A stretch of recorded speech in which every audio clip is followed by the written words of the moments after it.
தையல் கலையில் நம்ம எல்லாருமே ப்ளவுஸ் தைக்கிறது எப்படி, சுடிதார் தைக்கிறது எப்படின்னு பெரிய பெரிய விஷயங்களை தேடி தான் போகிறோம்.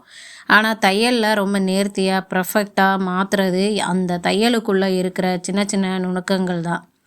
உண்மையை சொல்லணும்னா இந்த சின்ன விஷயத்தை எல்லாம் வீடியோவாக போட்டால் மற்றவங்க என்ன நினைப்பாங்க, இதெல்லாம் ஒரு வீடியோவா அப்படின்னு நான் ரொம்ப நாளாக யோசித்து இந்த மாதிரி வீடியோக்களை போடாமல் இருந்திருக்கேன்.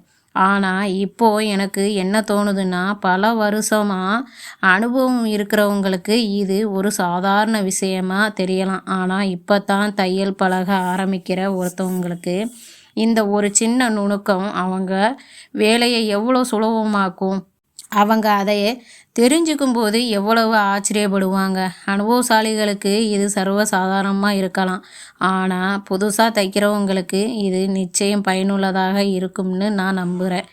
அதனால் இனி நம்ம வீடியோவில் தையல் கலையில் இருக்கிற ஒவ்வொரு சின்ன சின்ன நுணுக்கங்களையும் டிப்ஸு அண்ட் ட்ரிக்கு நான் உங்களுக்கு தெளிவாக சொல்லி கொடுக்க போகிறேன்.